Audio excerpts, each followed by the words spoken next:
আর বেনমাজি তো ওদের সার্টিফিকেট পেয়ে নিয়েছে। ওদের সার্টিফিকেট কি বলেন তো?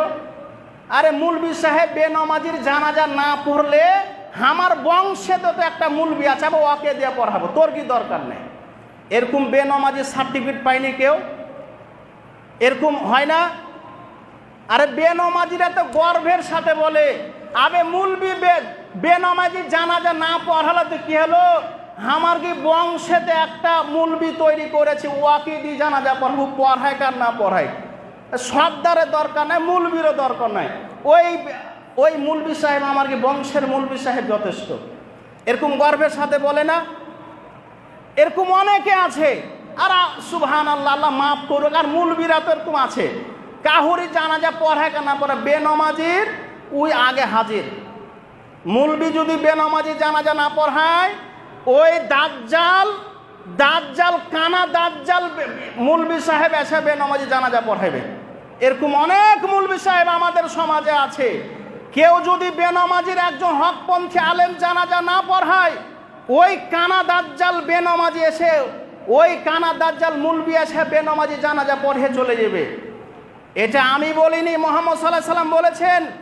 শেষ জামানায় এমন এক শ্রেণী আলেম আসবে, শেষ জামানায় এমন এক শ্রেণী আলেম তৈরি হবে যারাকে আমি দাজ্জালের চাইতে বেশি ভয় করি। এটা আল্লাহর নবী বলেছেন, আমি বলিনি। এরা দাজ্জালকে দেখে আমি যতটুকু ভয় না করেছি, ওই এক শ্রেণীর পেট পূজারী আলেমকে দেখে আমি ততটা ভয় করেছি। এরা তো সার্টিফিকেট পেয়ে নিয়েছে বেনমাজিরা, যে কেউ পড়াক আর না পড়াক, বংশেতে একটা মুলবি তৈরি করেছি, ওই পড়াইবে, মুলবির দরকার নেই। এরকম হয়ে লাভ হবে? সেই দিন কিয়ামতের মাঠে আপনি পস্তাবেন, সেই দিন বুঝতে পারবেন। আজকে আপনি রক্তের জোরে হয়তো এই কথা, আমার কথাটা অ্যালাউ করবেন না, আজকে বংশের দাপটে হয়তো আমার কথাটা অ্যালাউ করবেন না। সেই দিন আপনি বুঝতে পারবেন, ও হুজুর তোমাকে বলি শুনো, ও মুলবি সাহেব কানা দাজ্জাল তোমাকে বলি শুনো, সেই দিন তুমি যে আজকে বেনমাজির জানাজা পড়ে চলে যাচ্ছ, কিয়ামতের মাঠে তোমাকে আমি সেই দিন হাজির করাবো। কিয়ামতের মাঠে তোমাকে নিয়ে আজ কিয়ামতের মাঠে এই মুসল্লি দাঁড়াবে, যে যারা হকপন্থী আলেম মানতে চেয়েছিল, সমাজের লোক যারা হক মেনে নিয়েছিল, এক শ্রেণীর কানা দাজ্জাল আলেম, তারা সমাজকে ধ্বংস করেছে, সমাজকে পথভ্রষ্ট করেছে এক শ্রেণীর মুলবিরা। সম্মানিত উপস্থিতি, মনে রাখবেন, এই যদি আপনি ভালোভাবে উজু করেন, 5 ওয়াক্ত উজু করেন, তাহলে আপনার অঙ্গ প্রত্যঙ্গগুলো জ্বলতে থাকবে, সুদর্শন হবে, উজ্জ্বল হবে। আর যদি আপনি কোনোদিন ফজরের নামাজে থাকেন না, জোহরের নামাজে একটা দিন আসেন না, এই নামাজ আপনার উজ্জ্বল হবে না। এমন মুসল্লি আছে আমাদের সমাজে, এমন অনেক মুসল্লি আছে একটা দিন ফজরের নামাজে নাই। কিছু কিছু মুসল্লির জন্য মনে হয় আল্লাহ আলাদা ওহী পাঠিয়ে দিয়েছে, যে তোকে ফজরের জামাত আসতে হবে না, ওই মুলবি সাহেব কয়েকটা মুসল্লিকে নিয়ে থাকলেই হবে, তুই শুধু ঘুমা। এরকম মনে হয় ওহী পেয়ে কিছু মুসল্লি পেয়ে নিয়েছে। ও আসেই না টোটালি, ওর মনে এটাই চিন্তাধারা যে যখন ঘুম ভাঙবে তখনই নামাজ পড়ব। এই চিন্তাধারা যদি থাকে, আল্লাহর নবী বলছেন এই সব মুসল্লিকে কিয়ামতের মাঠে ওই 4 ওয়াক্ত নামাজকে তার মুখে ছুঁড়ে দেওয়া হবে কিয়ামতের মাঠে।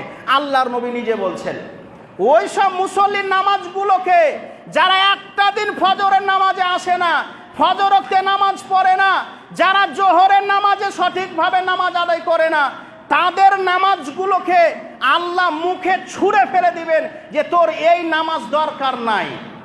নিজে আল্লাহর নবী বলছেন এই নামাজ তার কোনো অ্যালাউ হবে না, আল্লাহ মুখে ছুঁড়ে ফেলে দিবেন তার।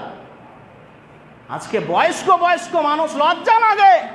গতকালকে একটা মানুষকে দেখছি, তাকে দাওয়াত দিতে যাচ্ছি, তো ওর সাথে যে সাক্ষাৎ করব, তো একবার এই বাড়ি ঢুকছে আমাকে দেখে, একবার এই বাড়ি পালাইছে। গতকালকের কথা বলছি। বয়স্ক মানুষ, কি আছে আপনার? আরে যৌবন বয়সে আপনি যা করেছেন, এই বয়সে তো সঠিকভাবে নামাজ পড়বেন। কিছুদিন পড়ছে, আর কিছুদিন ঘুরে পাওয়া যায় না। যখনই মুলবি সাহেব যাচ্ছে একবার এ বাড়ি, একবার ও বাড়ি, একবার এ বাড়ি, শুধু পাল্লে বাড়িছে। আল্লাহ মাফ করুক। আরে আল্লাহ বলছেন, কি বলছে শুনবেন? আল্লাহ আপনাদেরকে আগাছা বলেছেন, আগাছা। আল্লাহ আপনাদেরকে অপদার্থ বলেছেন, বেকার। কিছু আছে সমাজে মানুষ, এরা আগাছার চাইতো খারাপ। আগাছা বুঝেন? অনেকগুলো সবজির সাথে আপনি এমনি কিছু আপনি ভালো সবজি লাগাচ্ছেন, কিন্তু সাথে করে আগাছা ঘাস বাড়িয়ে গেছে, ওগুলা কি করেন আপনি? পায়ের দেওয়ার টাইনা আপনি সেটাকে ফেলে দেন, কিছু কাজ নাই। ওটা বকরিও খাবে না, গরুও কেউ খাবে না, এমনি আগাছা। অনেক ঘাস আছে, পালা আছে, দেখবে ওরা কেউ অ্যালাউ করবে না, বেকার বাড়িয়ে গেছে। শুধু শুধু সমাজে এমনি শুধু বাস করে আছে এরা। আল্লাহ বলছেন এরা আগাছা, এরা অপদার্থ, বেকার। এরা কিছুই কাজের নয়। এরা শুধু বিহা বাড়িতে গেলে অলিমের হাঁড়ি ধরা থাকবে। এরা বিহার মাংসর হাঁড়ি ধরে থাকবে, বেকার। এরা কিছু নয়। যারা ফজরের নামাজে একটা দিন আসে না, যারা জোহরের নামাজে ভালোভাবে নামাজ পড়ে না, এরা হচ্ছে বেকার, অপদার্থ।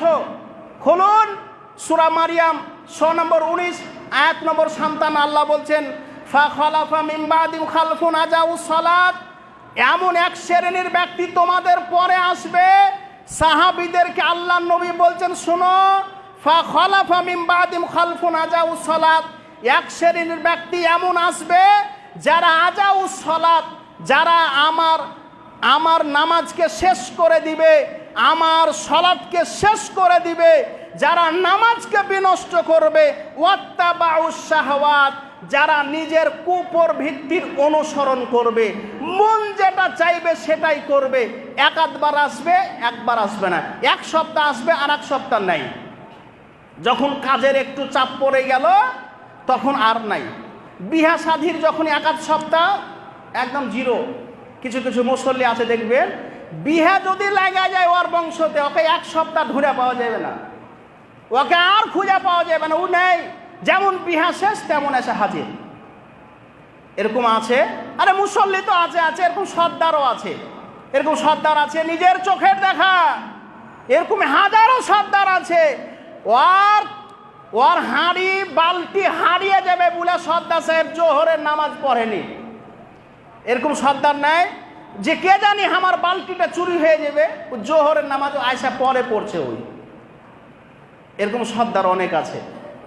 এরকম যদি থাকেন, এই অভ্যাস যদি আপনার থাকে, এর অভ্যাস যদি আপনার বদ অভ্যাস থাকে, তাহলে আল্লাহ নবী বলছেন, আল্লাহ সুবহানাহু ওয়া তাআলা বলছেন, এরা হচ্ছে আগাছা, এরা হচ্ছে বেকার, এরা সমাজের আগাছা, এরা সমাজের বেকার, কোনো কাজেরই নয়। এরা শুধু কলা গাছের মতন দাঁড়িয়ে আছে। শুনে রাখেন, অনেক আমাদের সমাজের কোন আগাছা আছে, অপদার্থ আছে, যারা কিছুই নয়, শুধু এদেরকে শুধু ফেতরা গুনার লেগে রেখেছে। ফেতরা গুনার জন্য এরাই আছে, কিছু দরকার কাজের নেই। মৌসুমী নামাজি আমাদের সমাজে একাধিক আছে, মৌসুমী নামাজি। এরা ঠান্ডা যদি পড়ে যাবে তাহলে ঠান্ডার সময়তে 3-4 মাস আসবে, তারপরে গরম যখন পড়ে গেল আর নাই। অনেক মৌসুমী নামাজ আছে, এরকম নামাজি হয়ে লাভ নাই।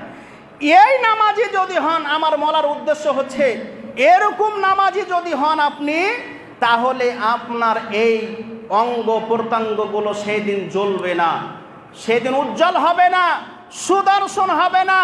সেই দিন আল্লাহ কি করবেন? আপনার নামাজগুলোকে আল্লাহ আপনার মুখে ছুঁড়ে মারবেন।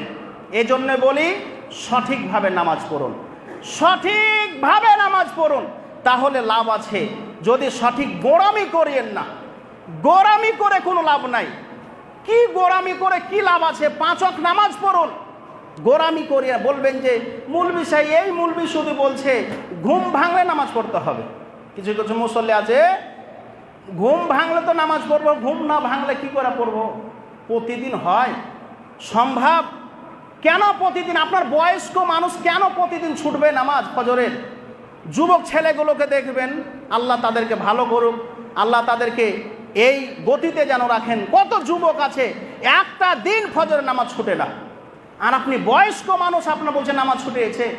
নামাজ ছুটার একটাই কারণ, ভালো করে শুনেন, ফজরের নামাজ ছুটবে না যদি দুটো আমল করেন।